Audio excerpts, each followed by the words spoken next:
김건희 특검팀이 김건희 여사에게 요청한 출석일은 하루 앞으로 다가왔습니다. 김 여사는 출석해서 조사를 받겠다는 입장인데 주요 혐의가 무엇인지 임예진 기자가 정리했습니다. 김건희 특검법에 규정된 수사 대상은 모두 16가지입니다. 첫 소환에선 주요 혐의 위주로 조사가 이뤄질 전망인데요. 특검이 김 여사 측에 보낸 출석 요구서에 명시된 의혹은 크게 3가지입니다. 먼저 도이치모터스 주가 조작 사건입니다. 공범 대부분이 판결이 확정됐을 정도로 해묵은 사건인데 2009년에서 2012년 사이 발생한 도이치모터스 주가 조작에 김 여사가 돈을 대는 전주로 가담했다는 게 의혹의 골자입니다. 김 여사는 검찰에서 무혐의 처분을 받았지만 재수사에서 김 여사와 증권사 직원 사이 녹음 파일이 발견되면서 다시 발동이 걸렸습니다. 특검은 김 여사를 상대로 주가 조작을 인지했는지 집중 추궁할 것으로 보입니다. 이른바 명태균 게이트로 불리는 공천 개입도 핵심 의혹 중 하나입니다.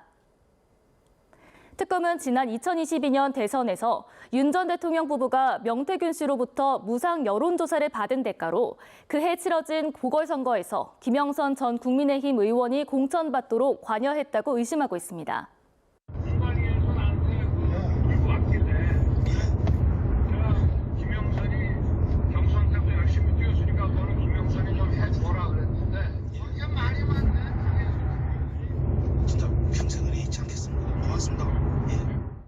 또 지난해 총선에서는 김상민 전 대전고검 검사가 경남 창원 의창 지역 국회의원이 될 수 있도록 김 여사가 명시를 통해 영향력을 행사했다는 의혹도 있습니다. 마지막으로 건진법사 청탁 의혹도 살펴보겠습니다. 통일교 측이 김 여사와 친밀한 관계인 건진법사 전성배 씨를 통해 다이아몬드 목걸이와 명품 가방 등을 건네며 교단의 현안을 들어달라고 요청했다는 의혹입니다. 청탁 내용에는 통일교의 캄보디아 메콩강 개발 사업 지원, YTN 인수, UN 제5사무국 한국 유치, 대통령 취임식 초청 등이 거론됐습니다. 특검은 전 씨에게서 물건을 받아 다른 제품으로 교환해준 김 여사 최측근 비서를 소환해 조사하기도 했는데 김 여사에게 실제 이 물건들이 전달됐는지 확인할 것으로 보입니다. 아울러 윤 전 대통령 취임 후 첫 외국 순방이었던 나토 정상회의 때 김 여사가 착용했던 고가의 장신구들도 수사 대상입니다. 당시 윤 전 대통령 재산 신고에 드러나지 않아 공직자윤리법 위반 문제가 불거졌고 대통령실에선 지인에게 빌린 거라고 해명했는데 최근 김 여사 측은 모조품이라고 말을 바꿨습니다. 김 여사는 특검에 출석해 성실히 조사를 받겠다는 입장인데 수많은 의혹들에 어떤 답을 내놓을지 주목됩니다. YTN 임혜진입니다. 내일 의혹의 정점인 김건희 여사가 소환되는 건 특검이 수사 개시를 한 지 35일 만입니다. 초반부터 속도를 내고 있는 특검의 수사 과정을 안동준 기자가 정리했습니다. 준비 기간을 가득 채우고 메시지 하나하나에도 신중을 기하던 김건희 특검은 삼부토건 주가 조작을 가장 먼저 겨눴습니다. 특검법이 정하는 여러 수사 대상 중 처음으로 강제 수사에 착수하였습니다.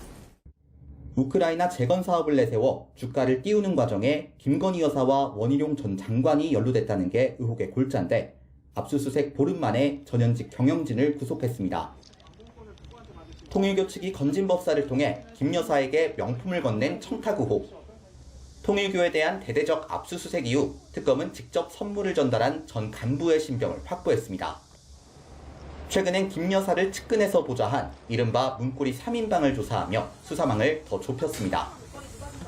김 여사가 착용해서 논란이 됐던 명품의 출처와 행방을 쫓는 과정의 일환인데 불똥이 김 여사 오빠인 김진우 씨 장모 쪽으로 튀었습니다.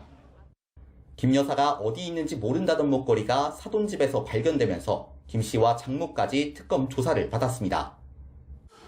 윤석열 전 대통령이 서울중앙지검장이던 시절에 불거진 코바나 콘텐츠 협찬 의혹과 최측근 김예성 씨를 고리로 한 이른바 직사게이트 사건의 경우 기업인들이 줄 소환되면서 수사가 확대되는 양상입니다. 특검 수사를 통해 김 여사나 윤 전 대통령의 영향력이 미쳤던 것으로 확인된다면 권력형 비리로 이어져 파장은 커질 수밖에 없습니다. YTN 안동준입니다. 김건희 특검이 수사하는 의혹 중엔 검찰과 경찰이 먼저 수사해 김 여사에게는 혐의점이 없다고 판단한 사건들도 있습니다. 특검팀은 기존 사건을 다른 시각에서 본다는 데서 특검의 정체성을 찾을 수 있다며 전면 재검토하고 있어 앞선 결론이 뒤집힐지 주목됩니다. 우종훈 기자의 보도입니다.